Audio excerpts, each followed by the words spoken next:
전국의 가맹점 형태로 불법 도박장을 운영하며 수백억 원을 챙긴 범죄 집단이 경찰에 붙잡혔습니다. 경찰이 파악한 도박 규모는 1,000억 원으로 이를 통해 챙긴 범죄 수익은 470억 원이나 됩니다. 홀덤펍 가장한 도박장 15곳 운영, 중독자 만들어 도박장을 운영한 50대 총책은 가맹점과 도박 참가자 모집책을 두고 가맹사업법인을 설립했습니다. 술을 마시면서 카드게임을 할 수 있는 이른바 홀덤펍으로 위장했지만 실제는 도박장이었습니다. 이를 통해 문을 연 불법 도박장은 부산 8곳을 비롯해 경남 6곳, 제주 1곳 등 모두 15곳입니다.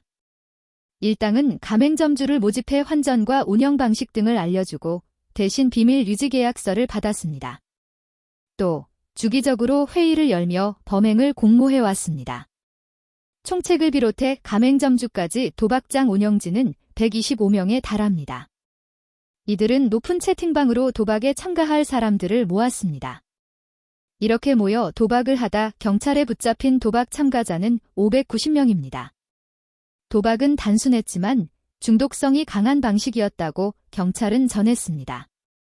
3만 원부터 9만 원까지 비교적 적은 금액으로 도박에 손을 댈 수 있도록 만들어 진입장벽을 낮췄던 겁니다. 이어 토너먼트 형식으로 승자에게 다음 대회 참가권을 주며 참가자들을 현혹했습니다. 복잡하지 않은 탓에 도박 한 판이 끝난 뒤 새로운 판이 시작되는 회전율도 높았습니다. 이런 방법으로 일당은 더 많은 범죄 수익금을 가져갈 수 있었습니다. 단속 피하려 애플리케이션 통해 포인트 거래?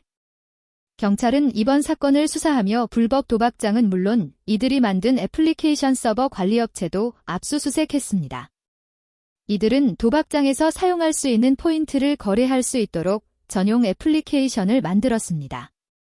이들은 도박에 사용한 칩을 바로 현금으로 환전해주지 않고 애플리케이션을 거치도록 했습니다. 칩을 애플리케이션에서 포인트로 바꾼 후 이 포인트를 현금으로 환전해준 겁니다. 수사기관에 적발됐을 경우 단순한 포인트 거래로 위장하려 했던 것으로 경찰 조사 결과 드러났습니다. 이들의 범행은 지난 2021년 3월부터 3년간 이어졌고 전체 1,000억 원 규모로 운영된 도박장을 통해 479억 원을 챙길 수 있었습니다. 심지어 국내에서의 범죄 성과를 바탕으로 이들은 필리핀 한 지역을 사전 답사하고 사업계획서를 만드는 등 해외 진출까지 노렸던 것으로 밝혀졌습니다. 카지노 유사행위 금지 위반 혐의 첫 적용.